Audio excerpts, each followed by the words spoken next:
everyone. It's that time of my life, I guess, that I'm just feeling very much up to reading. I speak on it in little small spurts in different videos that I do like to read, but over the last 5 to 7 years, I've just have allowed life to consume.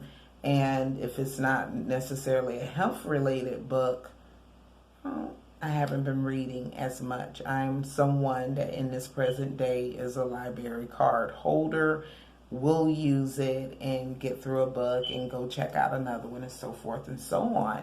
And that is an element of my personality and my interest that I do miss. And so what I've been trying to do loosely is to reconstruct my schedule, reconstruct my time to make time for the things that matter to me. And in this video, I just wanted to share in the first part some books that I intend to read summer to fall. And in the second half will be some books that I would recommend. Some of the books I'll have to figure out a way to do an insert because it's in my Kindle. And then some of the books I have physical because I'm more of a textiled old school person. That's how my generation grew up, and I prefer the paper and so forth and so on. I just learned of Goodreads and was reminded of the book outlet. So normally I order my books through Amazon, and I just kept one of the sleeves just so you could see they do come secure. And so yeah, a recent book that I'm fixing to get ready to show you, I spent $3 or so more if I would have purchased it from the book outlet. But this book here is called Goodbye Days, a novel by Jeff Zentner, I don't know. And he also wrote The Serpent King. And what's interesting is I had started reading a couple of chapters of that online a while back, never finished it. And so anyways, it says, I would tell you that I definitely killed my 3 best friends, not on purpose. I'm pretty sure no one thinks I did it on purpose, that I slipped under their car in the dead of night and severed their brake lines. No, here's the cruel irony for the writer I wrote them out of existence. And that just seemed very interesting to me. And in the synopsis, like in the sleeve, it just says, one day Carver Briggs had it all: 3 best friends, a supportive family, and a reputation as a talented writer at his high school, Nashville Academy for the Arts. The next day, he lost it all when he sent a simple text to his friend Mars, right before Mars, Eli, and Blake were killed in a car crash. Now Carver can't stop blaming himself for the accident, and he's not the only one. Eli's twin sister is trying to freeze him out of school with her death ray stare. And Mars' father, a powerful judge, is pressuring the district attorney to open a criminal investigation into Carver's actions. Luckily, Carver has some unexpected allies: Eli's girlfriend, and the only person to stand by him at school, Dr. Menendez, his new therapist, and Blake's grandmother, who asked Carver to spend a goodbye day with her to share their memories and say a proper goodbye to his friend. Soon, the other families are asking for a goodbye day with Carver, but he's unsure of their motives. Will they all be able to make peace with their losses? Or will these goodbye days bring Carver one step closer to the complete breakdown, or even worse, prison? So it leans more into the young adult genre, but it seemed like a mystery read, and how will they all fare. Another book that I saw in was it Christie's? I want to say I saw it in Christie's video, Georgia Sunshine, but I had also saw it previously in a Bombay and Cedar spoiler, and the title just caught my attention. Eat, Drink, and Be Gorgeous, a nutritionist guide to living well while living it up by Esther Blume. I will be coming back to do an independent review on this. What I've read thus far, she has humor. And basically what I've covered so far in it is just that there is a level of balance where you're not completely excluding the things that you do like to eat or drink. But at the same time, the elements of why a proper nutrition is good for you and why you want to aspire to achieve that for yourself, but at the same time balance, because you don't want to exclude the other foods that might be considered naughty, how to invite it into your life. And so she has a lot of humor. It does cover, how would I say it? It does cover once you get your health in alignment and you get your health in order, and your rest and your mental well-being and things like that. It also is going to have some chapters that covers sexual health. So if you're mentally down, exhausted, fatigued, and etc., everybody is not in the mood for that hoo-ha. But she's very humorous, very witty, very clever. She's a very cheeky chick. I got just an insert pamphlet. Now, this is not what I intended. I wanted the full book from James Allen. And I did message Amazon to let them know the listing was not for this little pamphlet, one part of it. It was listed for the whole book. And they credited me back and told me I could keep it. So there you go. So that's James Allen, As a Man Thinketh.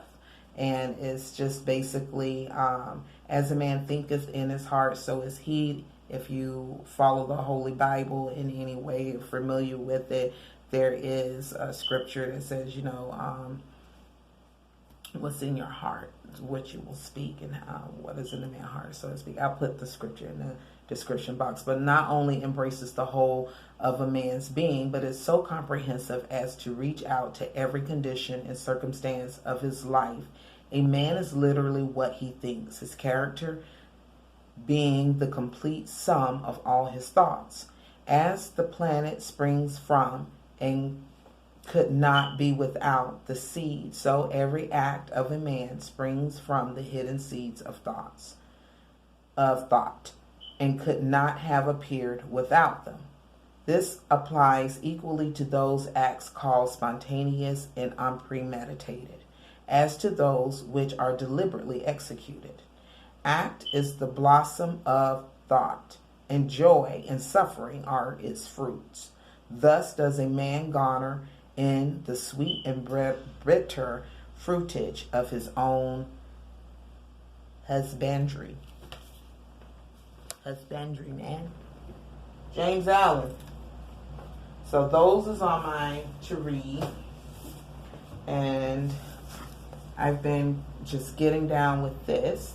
So this is The Miracle Morning by Hal Elrod. And then in Kindle, I have a follow-up book that was just recently released, which is called Miracle Equation. So basically, this is talking about rising earlier, having a set routine and ritual that you would do each morning within your first, hour of getting up.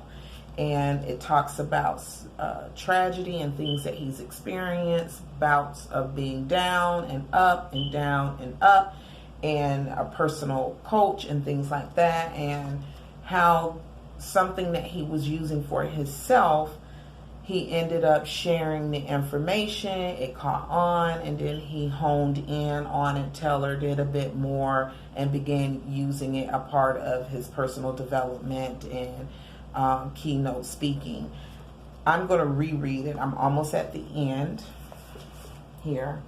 have a lot of notes, and I'm going to start all over and read it again because of the stop and go, reading so much of it, putting it down for weeks. So I'm so fascinated by this, and you can adjust your own. Like, he's suggesting 5 in the morning, and I'm not looking at you like I've never gotten up at 5 a.m.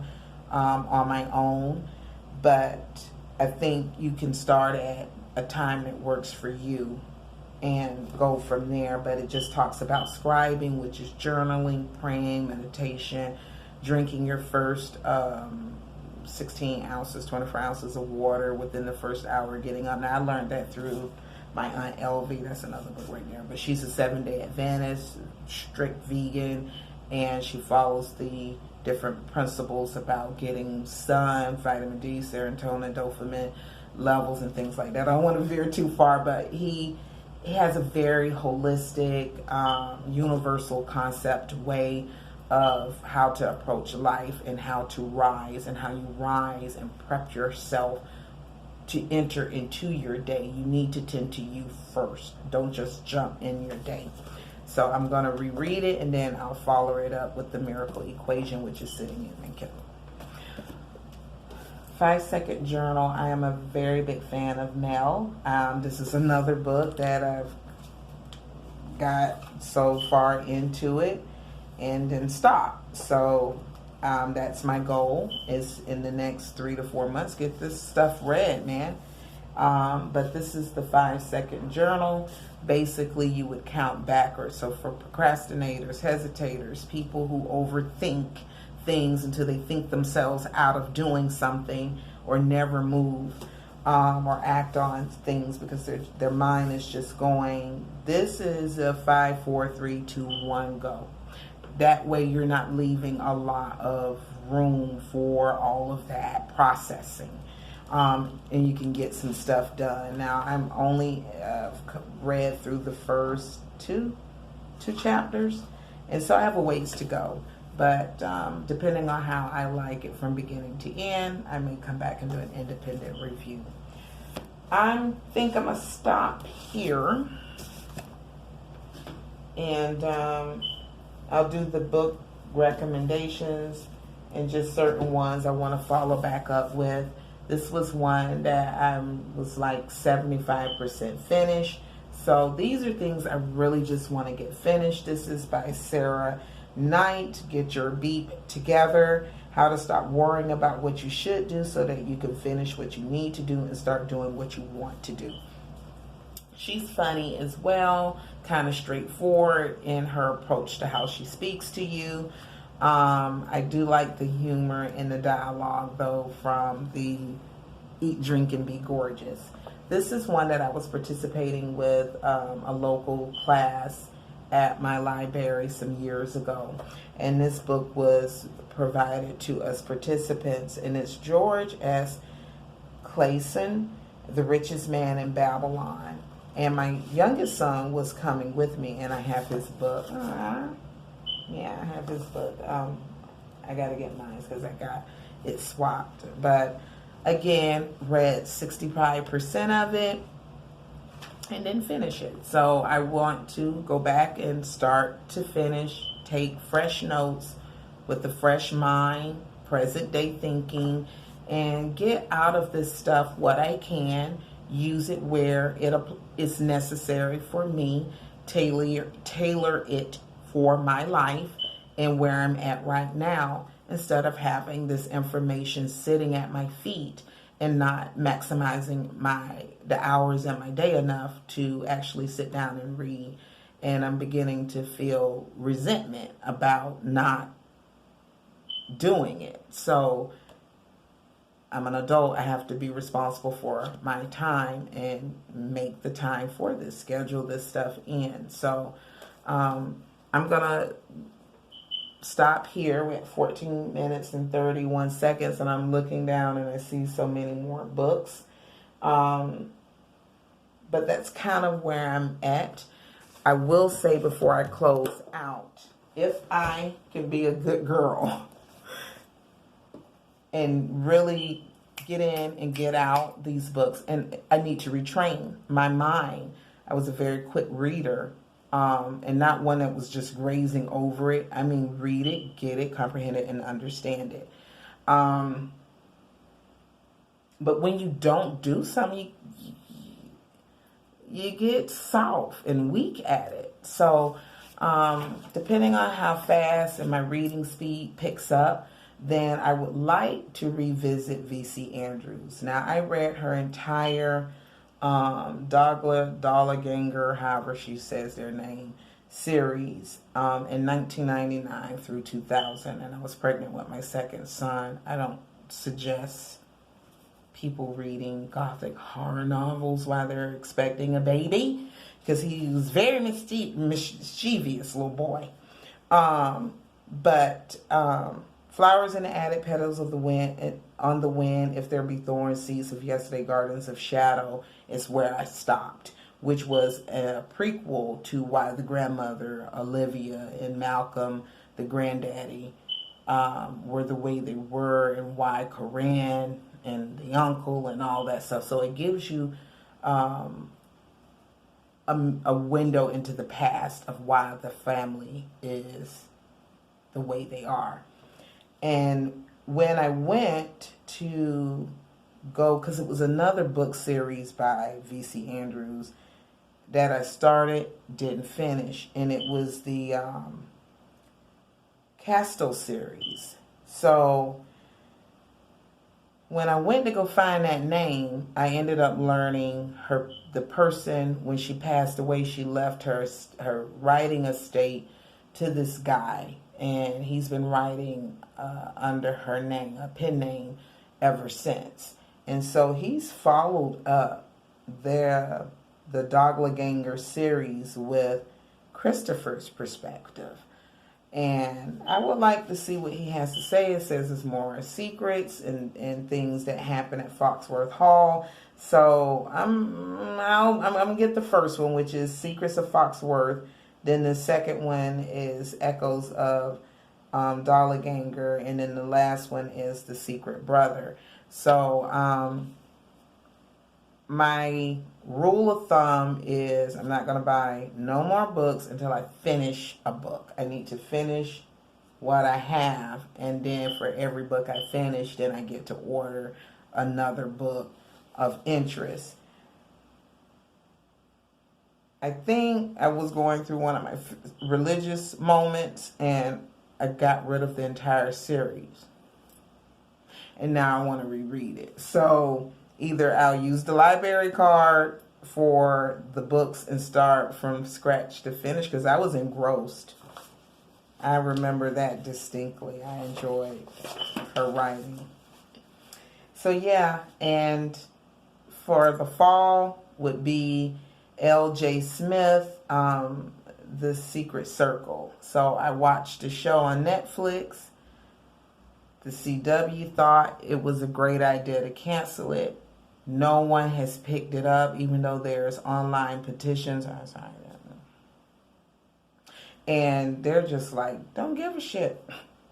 We're going to get demonetized. But anyways, I want to start with the initiation, the captive, the power, and see if I like the writing style, because I'm curious. I want to know. It's with everybody. I want to know what happens, because I really, really like the show. And so 9 times out of 10, the book is going to be even more fantastic. I think that's pretty much everything that's on my to-read list for the next 6 months block. What I've showed you, what I've just got finished discussing. The only other thing that I want to read, and I don't know the title. I was watching Chelsea Palmer's videos, and I'm going to have to go through almost all of her book hauls and new releases to find the video. I wrote it down, and I done lost the paper. But it was about 2 sisters who enter another dimension, another world, through magic of some sort. They come across this other universe.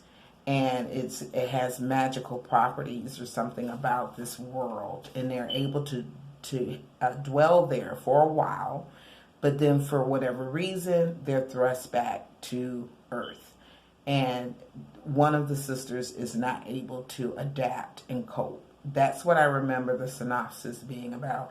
If someone watched this video and you know what I'm talking about, please, you tape it so you can save your girl all them hours of YouTube just letting it play in the background till I hear her say it again. If someone knows what I'm talking about, please comment below. But that would be my absolute like last one before I would want to go in and like redo this list of what I want to read. That's enough. Have a blessed day, everybody. The second part to this would be the book recommendations, and then the third part would probably be me coming in and doing independent book reviews on the ones that really captivate me. Thanks for watching. Have a blessed day.